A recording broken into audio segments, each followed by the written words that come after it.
Olá,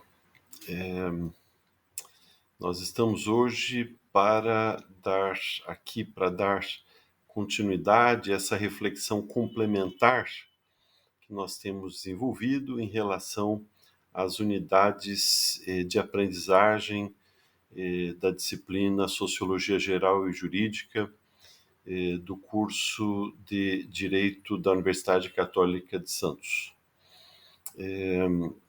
Hoje eu queria conversar um pouco com vocês, a partir aqui de algumas interações que nós fomos tendo aí através do fórum de dúvidas,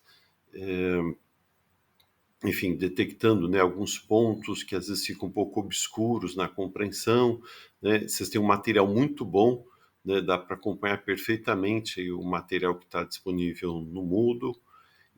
Mas é sempre bom a gente, né, trazer algumas informações a mais, enriquecer com outras formas de compreensão desses temas que são centrais no processo formativo do profissional de direito. Então, eu queria hoje comentar um pouco sobre o pensamento de Karl Marx. Então, a gente já andou conversando sobre os paradigmas da sociologia, sobre a origem da sociologia, sobre como ela se constitui como uma ciência, né? Uma ciência das realidades coletivas, da convivência social, das estruturas, das relações sociais, etc. Há 2 semanas atrás, a gente abre esse plantão presencial, através da tela mesmo, né? Sempre uma semana sim, uma semana não. Hoje é dia 4 de outubro de 2023, então daqui semana que vem eu fico no plantão do Fórum de Dúvidas, a gente não abre a tela, na outra semana eu abro de novo a tela para possibilitar uma interação dialogada, pode ser assim, mais próxima, né? Então, na nossa última interação no plantão, através da tela, nós havíamos comentado sobre ali a relação de Auguste Comte, da sociologia positivista de Auguste Comte e da sociologia funcionalista de Durkheim, com a perspectiva do positivismo jurídico e do positivismo sociológico. Hoje a gente vai avançar para refletir sobre uma segunda base fundamental de compreensão sociológica do direito, que é exatamente a teoria marxista.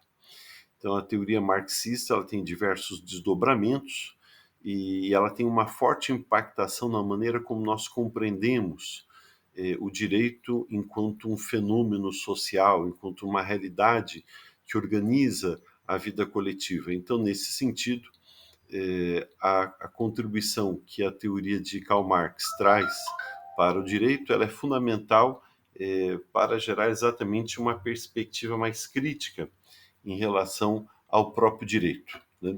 Então, aliás, as teorias jurídicas de matriz marxistas compõem boa parte do campo da chamada teoria crítica do direito, né?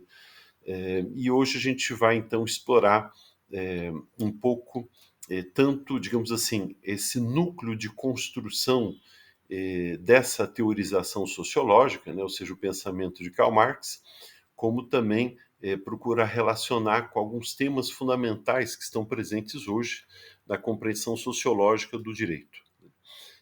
Quem tiver interesse, tem uma obra muito boa que vale a pena vocês aprofundarem, quem se interessar por essa perspectiva da teoria crítica do direito, das contribuições do pensamento de Marx à compreensão das realidades jurídicas, tem uma obra muito boa de um grande pensador brasileiro, colega nosso, o Alisson Leandro Mascaro, professor da USP, um dos nomes mais importantes do pensamento jurídico brasileiro. Então, o Alisson Leandro Mascaro tem diversas obras, dentre elas eu destacaria exatamente Sociologia do Direito, publicada pela editora Atlas. É uma leitura que vale a pena para quem quer desenvolver exatamente uma análise mais, pode ser assim, com maior consistência crítico-sociológica em relação ao direito. Então, é uma leitura que vale a pena. Então, Sociologia do Direito, o autor Alisson Leandro Mascaro, editora Atlas. Então, vale a pena, né, vocês estudarem essa obra em parte ou na sua totalidade. Bom, vamos lá.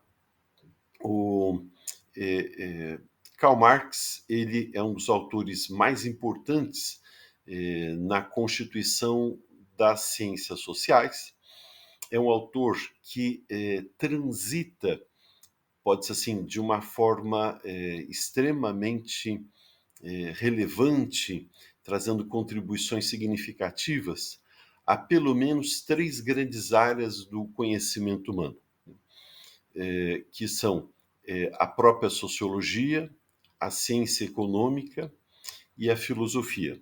Então, pode-se assim, poucos autores conseguiram trazer contribuições com rigor conceitual de forma tão significativa nessas 3 áreas simultaneamente. Ou seja, Marx é um autor fundamental para uma compreensão crítica das realidades econômicas e para a constituição da economia como ciência. É um autor fundamental para a compreensão e para a constituição da sociologia como ciência e, ao mesmo tempo, é um autor fundamental para a compreensão contemporânea do papel, da função, da identidade da filosofia. Então, autor que transita, né, pode ser assim, com grande desenvoltura nessas 3 áreas, fazendo uma crítica radical, pode ser assim, do tempo presente, e essa crítica radical, no sentido de ir à raiz mesmo, né, as bases que estruturam a realidade social, acabou constituindo o trabalho de Marx como uma referência obrigatória, né, para quem quer ter um conhecimento mais substancial, com uma base, né, de maior substancialidade no campo, dentre outros, da ciência econômica, da filosofia e da sociologia. Bom, a gente tem que chamar atenção aqui para alguns aspectos fundamentais, né, desse grande pensador do século XIX, que vai ter toda uma repercussão no campo político, né?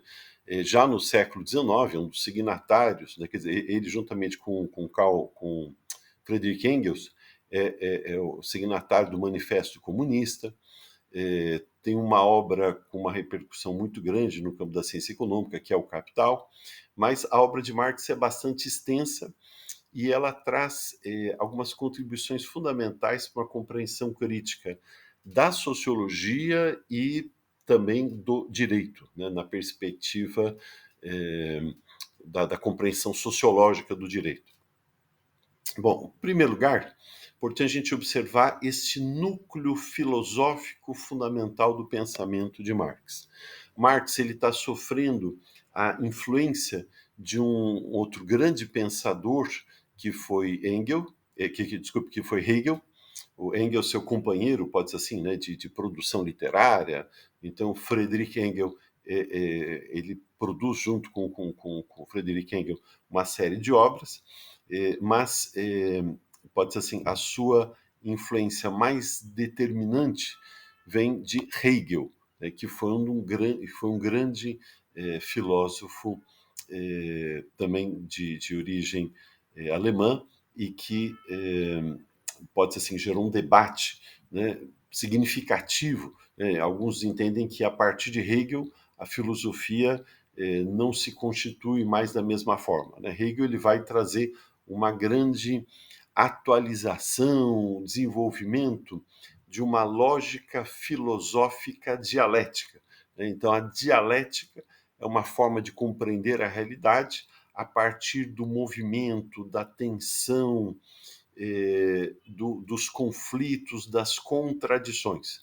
Então, a filosofia ela nasce também de forma dialética. Então, a gente tem uma origem muito distante lá nos pré-socráticos, com o trabalho de Heráclito, que foi um dos primeiros a pensar a realidade de uma perspectiva que depois, né, nós passamos a designar como dialética. Né? Então, a palavra de origem grega, dialektikos, significa, né, contradição, duplicidade, conflito. de ordens, de linguagens, de razões de ser, né? Então, a matriz, né, de dialética, do ponto de vista etimológico, ela é muito próxima da raiz de diálogo, né? Então, que representa também esta ideia de uma contraposição. No caso do diálogo, uma contraposição que se dá no campo da comunicação. No caso da dialética, esta contraposição se dá na própria estruturação da realidade. Ora, esta perspectiva, então, de organização da realidade, de compreensão, né, da organização da própria realidade, então ela pode ser assim, atravessa toda a história da filosofia, né? Os diálogos socráticos também foram designados como dialética socrática, exatamente por essa contraposição das ideias que reflete uma certa contradição da realidade, etc. Mas ali no começo do século XIX, no final do século XVIII, começo do século XIX, que especialmente a partir da contribuição de Hegel, a perspectiva dialética vai ganhar força. Então Hegel vai pensar a realidade como um tensionamento contínuo, como uma contradição que vai gerando patamares cada vez mais elevados de organização da substância ideal da realidade. Então, aquilo que a gente pode ver, observar, é a expressão de um movimento cada vez mais sofisticado, organizado, totalizador da realidade. Então, o esquema mais simplificado disso, vocês já devem ter visto no ensino médio, né? Então, aquela ideia da tese que gera uma antítese, do conflito entre a tese e a antítese, se chega a uma síntese, e a síntese, por sua vez, ela é uma nova tese que vai gerar uma nova antítese, que por sua vez vai gerar uma nova síntese, que é uma nova tese, que gera uma antítese, uma síntese, e assim, pode ser assim, a substância ideal da realidade vai se constituindo, vai se desenvolvendo, a própria realidade vai se desenvolvendo, a nossa compreensão racional da realidade também vai se desenvolvendo, assim por diante. Agora, Hegel desenvolve esta compreensão dialética numa perspectiva eminentemente idealista, ou seja, é o movimento da substância de ideias que constituem a realidade, que vai sendo aprimorado, elevado neste jogo dialético, né? Marx vai assimilar esta perspectiva dialética, mas vai entender que a conflitividade ela não se dá na substância das ideias, dos conceitos, dos princípios que estruturam a realidade. O movimento é o contrário, por isso que se diz que Marx inverte Hegel. Ele vai dizer que é na concretude das relações sociais, econômicas, que a realidade, especialmente a realidade social, vai se desenvolvendo. Então, as contradições, os conflitos entre posições, contraposições, tese, antítese, a formação de síntese, o estabelecimento de novas posições, de novas totalidades, etc., elas vão se dando especialmente no campo das relações concretas dentro das quais a sociedade se move, né? E é por isso que então Marx desenvolve uma dialética não idealista, uma dialética materialista, materialista no sentido da materialidade concreta das relações sociais, econômicas, etc. Bom, por aí já dá para vocês entenderem, né, como que vai se constituindo a sociologia de Marx, né? Marx vai pensar a realidade social de uma forma científica a partir do caráter contraditório, antagônico, dos conflitos que vão tecendo a realidade social, a realidade econômica, né? Então veja, pode ser assim, esta junção que Marx está fazendo do econômico com o social, com o filosófico. É uma compreensão filosófica, dialética, né, que vai ajudando a entender os movimentos de organização da vida coletiva, contribuição sociológica, a partir das condições materiais de produção dessa existência, economia. Então, Marx está juntando, digamos assim, aquilo que depois foi se constituindo como áreas separadas de conhecimento. Né? Então, Marx desenvolve, acima de tudo, um método, digamos assim, né, de compreensão da realidade, compreensão crítica da realidade. Então, o primeiro dado tem uma perspectiva dialética, não idealista, mas materialista, que diz respeito, né, a esta condição produtiva das relações objetivas nos quais a sociedade se organiza, e é uma perspectiva dialética, materialista e histórica. Né? Ou seja, Marx vai entender que é a história que vai sendo constituída por esses conflitos dialéticos no âmbito da organização das relações econômicas, das relações produtivas. Então, o movimento da história é, ao mesmo tempo, o movimento através do qual a sociedade vai, a partir dos seus tensionamentos, notadamente dos seus tensionamentos de classe, né? Esse movimento é que vai, pode-se assim, produzindo a história. Então, a história não é, digamos assim, né, um conjunto de princípios que carregam a humanidade. Né? A história é feita pela própria sociedade a partir dos tensionamentos que atravessam a maneira como essa sociedade provê as suas condições objetivas de vida. Né? Então, ou seja, nós não vivemos num mundo angelical, a gente vive num mundo material, a gente precisa comer, beber, ter um lugar para dormir, se vestir e assim por diante. Então, são as condições materiais que vão estabelecendo a forma como a gente vai organizando a nossa vida, elaborando princípios, valores, regras, normas e por aí vai. Então, veja, Marx está, portanto, construindo uma análise da vida coletiva, uma análise, no nosso caso aqui, no nosso olhar, né, uma análise sociológica, né, a partir dessas condições materiais, econômicas, produtivas, objetivas, que vão sendo tecidas dentro da conflitividade social. Né? Então, nesse sentido, é que a gente pode observar em Marx, né, este movimento, né, fundamental, né, de organização da vida coletiva a partir, né, destas contradições. Né?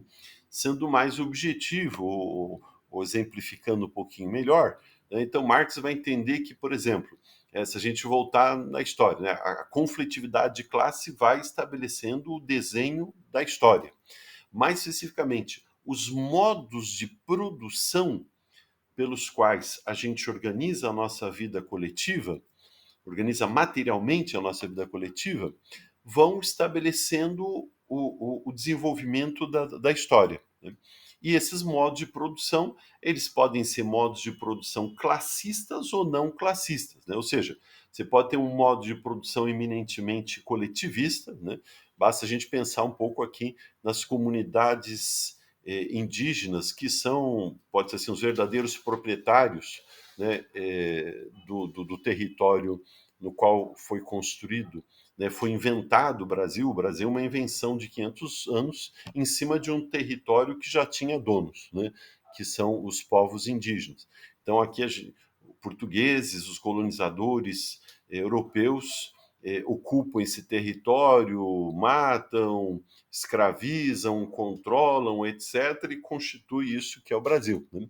Mas, antes de 500 anos, né, você tinha aqui formas de vida, de espiritualidade, de arte, de cultura e de produção. Né?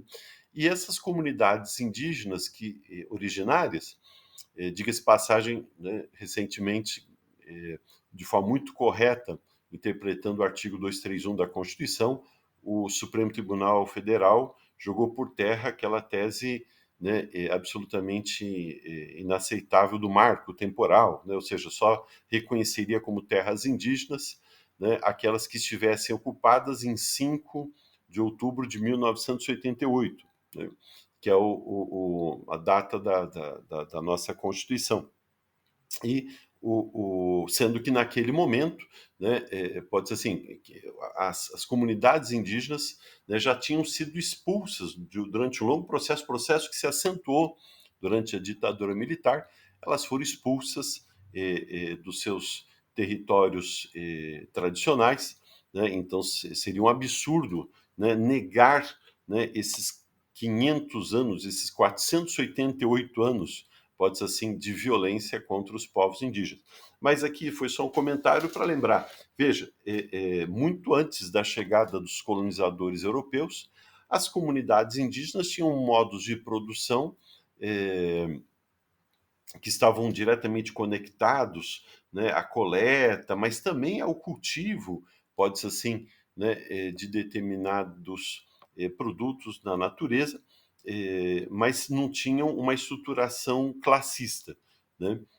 Tinham hierarquias religiosas, simbólicas, às vezes políticas, tal, mas no caso aqui das comunidades tupis, dos guaranis, dos tupinambás, enfim, de outras comunidades indígenas originárias, não tinha uma estruturação classista.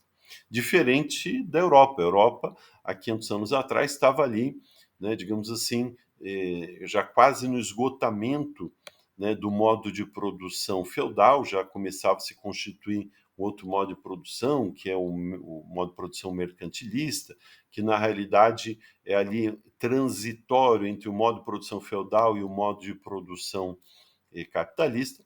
E no caso do modo de produção feudal, você tinha os senhores feudais congregados em torno de uma aristocracia, né, de uma nobreza que, por sua vez, tinha sua base na autoridade de determinadas famílias reais, né, de figuras monárquicas, etc. Ora, no modo de produção feudal, você tinha uma determinada maneira de organizar as relações sociais, e a classe que detinha o poder político e econômico era a nobreza, a aristocracia, que tinha o poder político e controlava, pode-se assim, né, os fluxos econômicos. Ora, com a Renascença, ali, século XIV, XV, XVI, você começa ali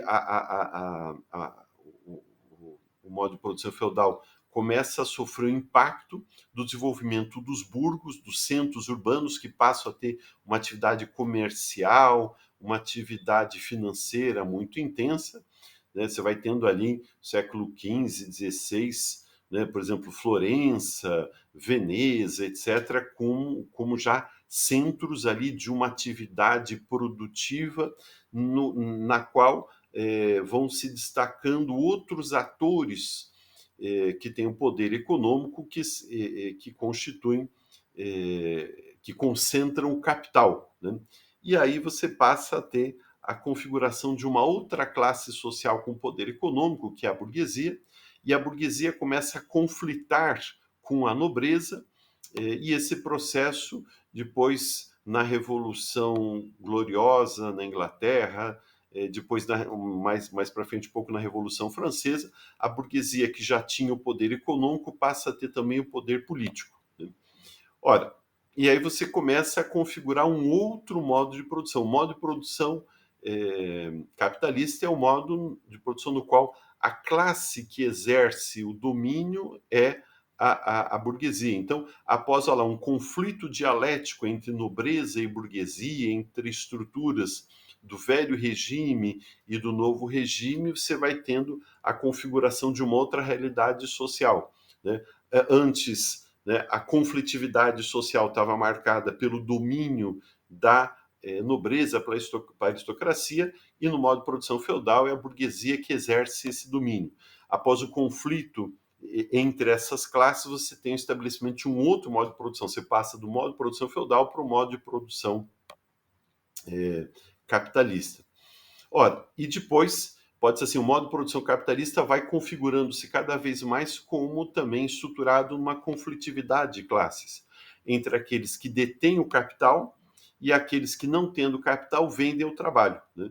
então você passa a ter o conflito entre burguesia e classe trabalhadora e a configuração, portanto, né, de um outro modo de produção. Então veja, o que Marx está apontando é que neste movimento, o que vai sendo determinante para a configuração da realidade social são esses conflitos que se dão em torno do processo produtivo. Né? É quem tem o capital e quem não tem capital. Quem não tem capital vende força de trabalho. Ou então, no modo de produção feudal, né? Quem detém o poder sobre o feudo. Né? E quem, ao contrário, tem que desenvolver uma atividade produtiva subordinada, servil e assim por diante. Então, essas configurações de classe em torno do sistema produtivo é que vão desenhando a sociedade. Então, Marx está dizendo o seguinte: olha, se eu quero ter uma compreensão científica da sociedade, eu tenho que avançar a análise para as características do modo de produção. Né? E aí ele vai fazer isso, portanto, né, nos oferecendo aí duas estruturas fundamentais, né, de compreensão da realidade social. De um lado, a infraestrutura e de outro, a superestrutura. Ou seja, toda sociedade classista ela tem que ser compreendida a partir de um jogo entre infraestrutura, que é essencialmente natureza socioeconômica, são as relações sociais de configuração do processo produtivo. Né? Então, se você está numa sociedade classista, essa infraestrutura é baseada em relações de exploração e dominação, como é o caso do modo de produção capitalista. Então, você não tem capitalismo se você não tem a apropriação de riqueza por uma classe em detrimento de outra classe. Há, portanto, um conflito distributivo, um conflito no que se refere à produção e à distribuição da riqueza.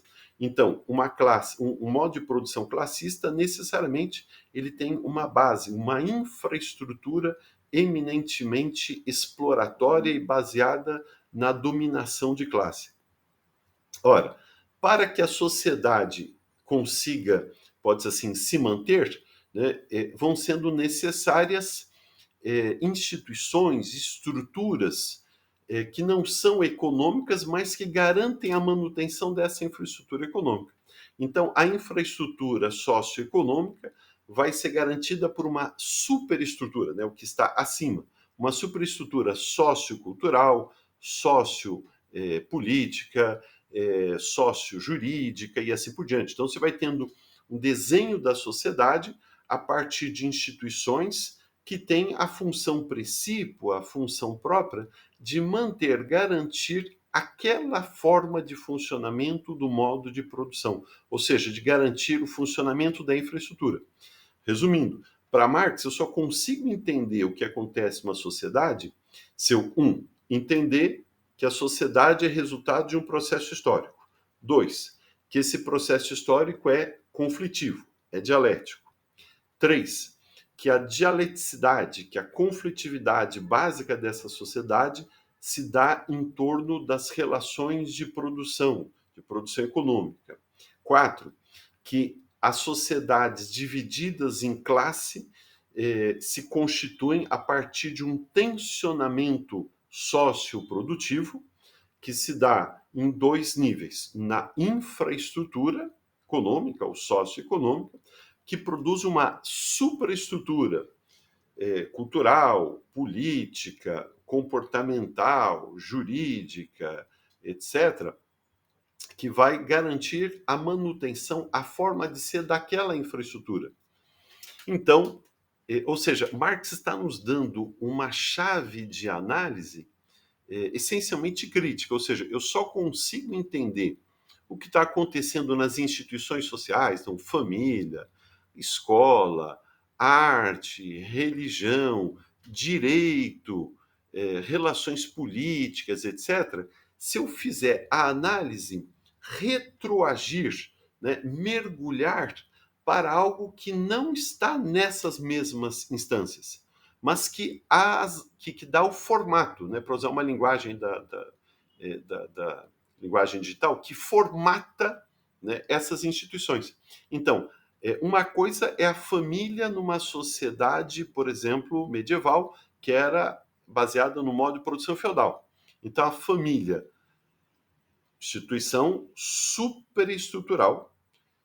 A família medieval só pode ser compreendida se eu compreender o modo de produção que estava na base, que era o modo de produção feudal. Ora, ali por conta do processo produtivo, eminentemente agrícola, patriarcal, etc., as famílias tinham que ser necessariamente extensas. Você tinha uma utilização da mão de obra para o cultivo da produção agrícola, etc. O número de filhos era determinante, de agregados, etc. Então, a família, na sociedade medieval, era diferente, em boa parte, porque o modo de produção era diferente, que era o modo de produção feudal. Na sociedade moderna, o modo de produção é outro, é o modo de produção capitalista. E a família vai ser também diferente. Então, por exemplo, a família vai ser a família nuclear, pai, mãe, filhos. E uma família que tende a diminuir cada vez mais de tamanho, porque você tem que utilizar de forma intensa o trabalho, esse trabalho vira uma mercadoria a ser vendida para quem detém detém o capital, no modo de produção capitalista, que é a burguesia. Então a tendência é as pessoas terem menos filhos, as famílias se constituírem a partir somente do casal, então você vai eliminando a figura dos agregados, né? Então a vovozinha, a tia, etc., vão parar no asilo, assim por diante, né? E você vai tendo uma família mais diminuta, com um número muito pequeno de filhos, com uma exploração muito intensa do trabalho de homens e mulheres. As mulheres são convocadas para o trabalho produtivo, passam a constituir também força de trabalho. Então, veja, eu não consigo entender a estrutura da família, né? A família moderna é muito diferente da família medieval, né? Se eu não consigo entender essas diferenças, se eu não entender a relação da forma como a família se apresenta com o modo de produção que está na base da maneira como essa família também se apresenta, né? E assim também outras instituições, a universidade, né, há 500, 600 anos atrás, no seu pode ser assim, ainda na sua origem, né, na sua primeira forma de constituição, é muito diferente da universidade hoje. O processo escolar, escola, né, a literatura, a ciência, a religião, né, o direito, tudo isso só pode ser compreendido como instâncias superestruturais na medida que eu entenda corretamente como que elas expressam exigências infraestruturais, né? Olha, e é nesse sentido que isso tem uma impactação muito grande no campo da compreensão crítica do direito, né? Então, só dá para a gente entender o direito contemporâneo se a gente relacionar, do ponto de vista sociológico, o direito com uma realidade coletiva, né, na sua condição de um elemento superestrutural. Então, não consigo entender o direito hoje, a forma como ele se apresenta, a sua organização processual, a sua lógica constitucional. Eu não consigo entender nada disso se eu não entender a relação do direito com o processo produtivo, né? Mais especificamente com o modo de produção capitalista. Então, a lógica do direito contemporâneo, né, e o direito contemporâneo ele guarda semelhanças, por exemplo, né, com o direito romano, etc., mas veja que a configuração dos códigos, a estruturação, a própria positivação do direito, né, são demandas do modo de produção capitalista. Então, por exemplo, nas sociedades medievais você tinha uma estruturação política baseada nos feudos que eram agregados, congregados, né, em torno de principados. Então, a Europa, por exemplo, tinha, né, um número enorme de pequenos principados com disputas, né, quase que eternas entre um principado e outro, uma cidade e outra, assim por diante. E você tinha, portanto, uma organização produtiva muito localizada ali, né? Ora, o modo de produção capitalista ele está baseado na circulação da mercadoria, ele precisa, pode ser assim, de uma territorialidade cada vez maior. Então, para você produzir um bem, às vezes você tem que, né, buscar os insumos, a matéria-prima de um outro lugar, e você produz num lugar, vai vender em outro, etc. Então, O modo de produção capitalista, se ele está centrado na realidade urbana, ele ao mesmo tempo articula inúmeras realidades urbanas com a produção agrícola, com a extração de minerais, etc. Então ele vai gerando padrões de produção mais extensos, inclusive do ponto de vista territorial, e vai gerando uma circulação de recursos e de insumos econômicos que vai demandando uma territorialidade maior e que vai constituir o Estado Nacional moderno. Né? Em outra oportunidade, a gente pode explorar um pouquinho isso, mas o Estado Nacional moderno ele surge a partir de um movimento de afirmação de poder da nobreza em torno de algumas famílias reais, né, da monarquia, no seu caráter mais absoluto, vai ganhando uma grande expansão, mas ele está fazendo um movimento que, em última instância, responde às demandas do modo de produção capitalista. E aí, a sociedade moderna ela vai ser politicamente organizada pelo chamado Estado Nacional Moderno, né? Que tem uma estrutura jurídica muito própria e que é uma demanda do modo de produção capitalista. Então, não teria o Estado Nacional moderno se não fosse o desenvolvimento do capitalismo. Então, o Estado responde a essas demandas. Ora, ao se constituir, ele constitui uma infraestrutura também normativa, né? Um ordenamento legal. E esse ordenamento legal, ele vai cada vez mais atendendo aquilo que são exigências do processo produtivo. Ora, como nesse processo produtivo você tem uma classe que determina o poder, uma classe hegemônica, que é a burguesia, o processo de produção legislativa vai atendendo fundamentalmente aos interesses dessa classe. Né? Então você vai tendo o arcabouço jurídico desenhado a partir de relações sociais de domínio, né, da burguesia sobre a classe trabalhadora. Então o direito ele não brota, digamos assim, da busca sincera dos legisladores com relação à justiça.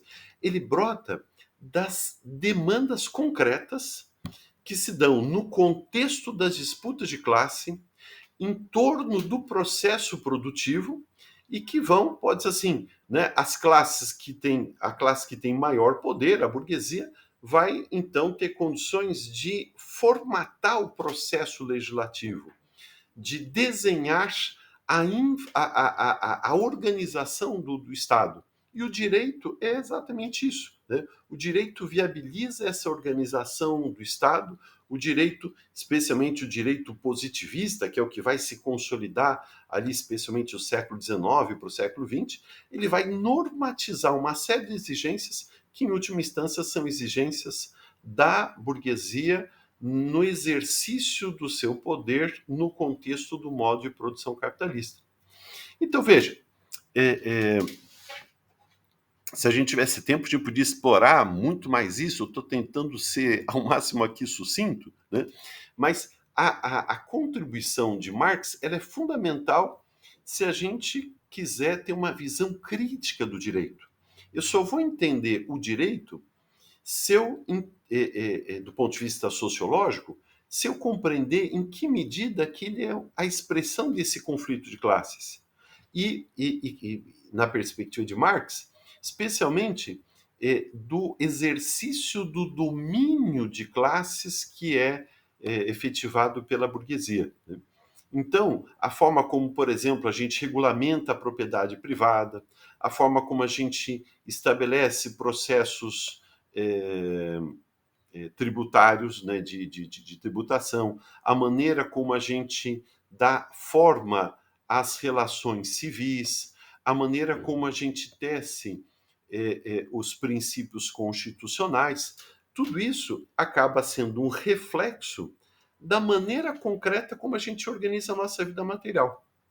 Ora, como a nossa vida material, no modo de produção capitalista, é eminentemente conflitiva, há um conflito de classes, a burguesia obtém a sua riqueza não pelo trabalho próprio. Isso daí é digamos assim, um recurso, né, ideológico, então meritocracia, então eu sou rico porque eu trabalhei bastante. Não existe isso. Né? Então, a riqueza é uma realidade social, né? Não existe riqueza individual, né? Ela se ela é construída dentro de um conjunto de relações e relações de domínio social.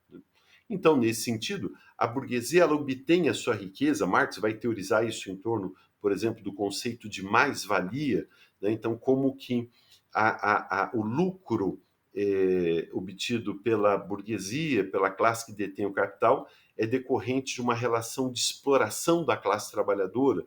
Então, a classe trabalhadora cria uma riqueza com o seu trabalho, que ela não pode se apropriar, mas que uma parcela dessa riqueza é detida ou retida pela burguesia, porque a burguesia detém o meio de produção, então detém o capital. Então, o trabalhador ele é empregado, ou virar empregado, ele tem o seu trabalho transformado numa mercadoria.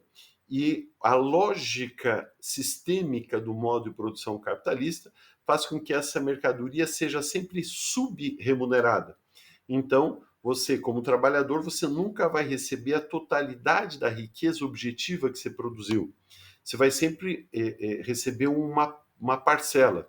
E esta diferença do que você produziu, que não ficou com você, vai para o detentor do meio de produção, ou aquele que detém, que é o empregador, que constitui a classe burguesa, vai sendo acumulado e vai sendo incorporado no capital. Então, o capital tende a se concentrar cada vez mais, né?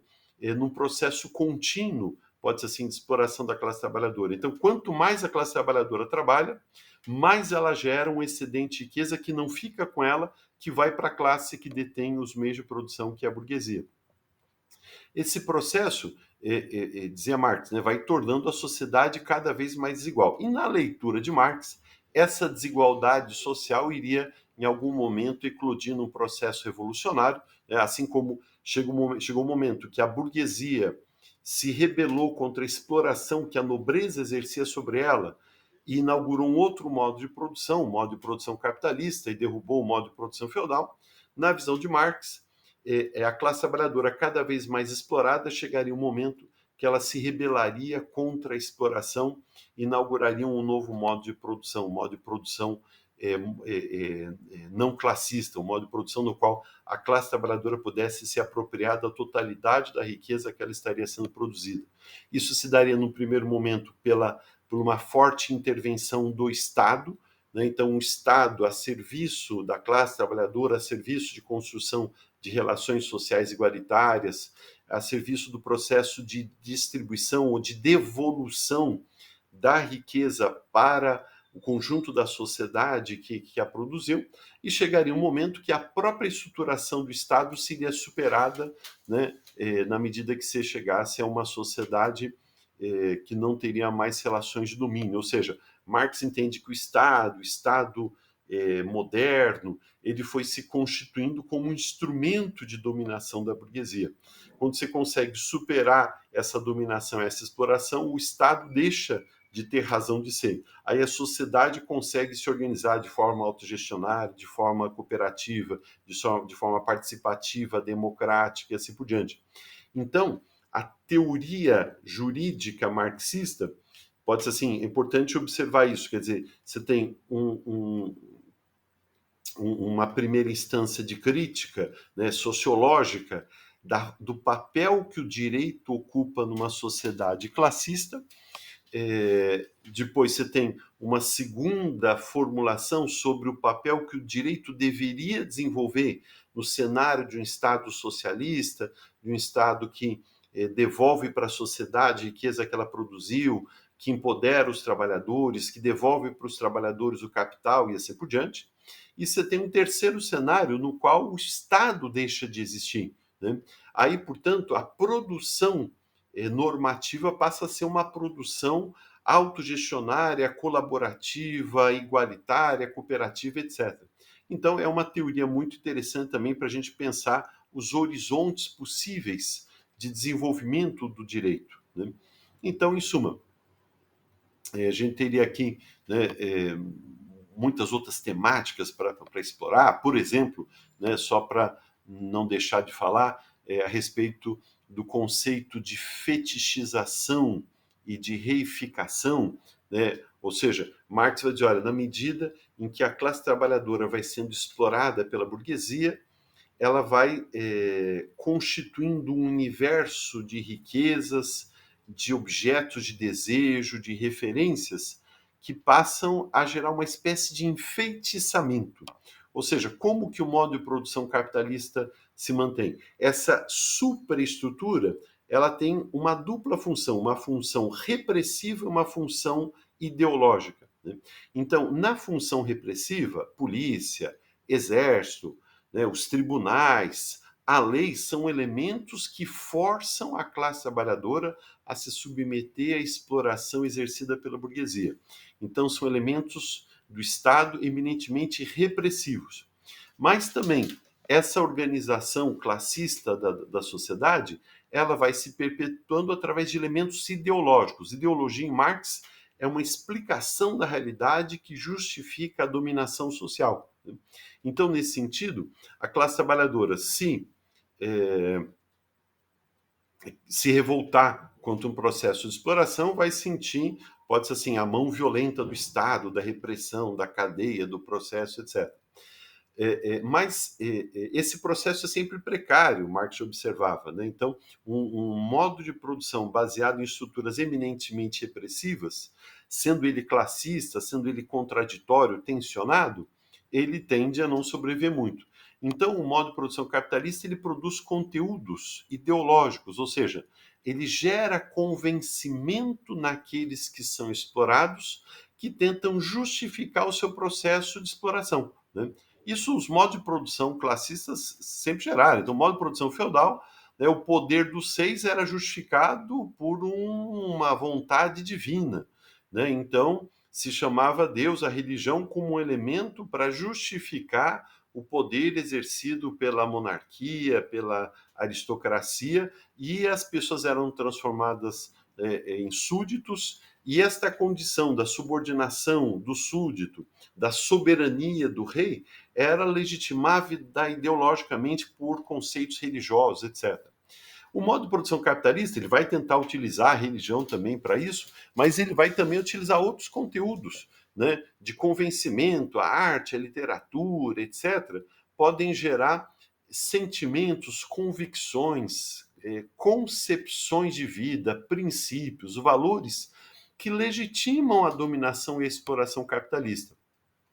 Então, nesse aspecto, o processo de dominação passa por instâncias de representação, né, de conceito, que vão convencendo as pessoas. Então, o sujeito é explorado, é dominado, mas há um processo de naturalização disso. Ah, não, mas sempre foi assim, sempre será.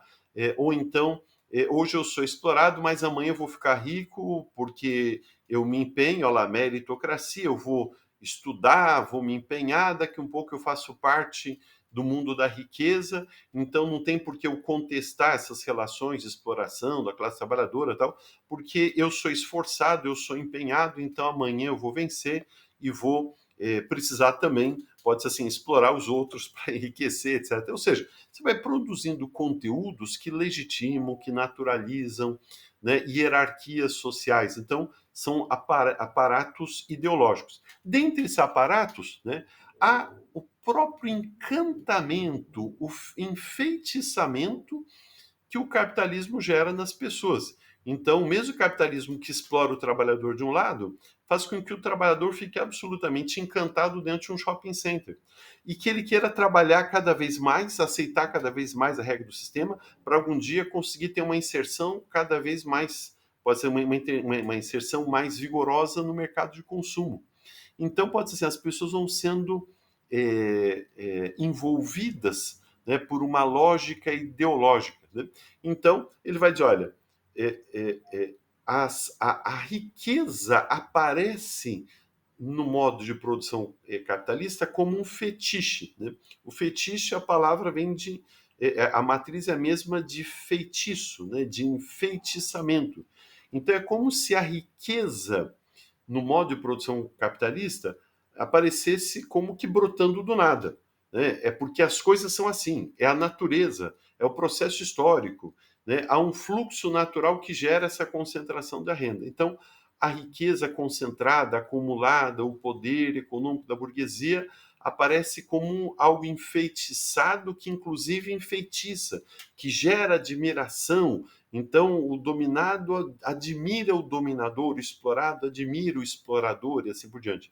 E, por outro lado, né, enquanto que as coisas, a riqueza, a mercadoria adquire como que um patamar sobre-humano, a classe trabalhadora, constituída por seres humanos, vai sendo reduzida à condição de coisa. Então, o fetiche da mercadoria tem como contraponto a reificação do trabalhador, ou seja, aí vem de res, né, de coisa, a coisificação do trabalhador. Então, no modo de produção capitalista, o trabalhador é uma peça que pode ser facilmente substituída por outra, né? Então, ele é intercambiável, ele é dispensável. Então, você vai tendo um processo, pode ser assim, de desumanização do trabalhador e de enfeitiçamento das mercadorias. Né?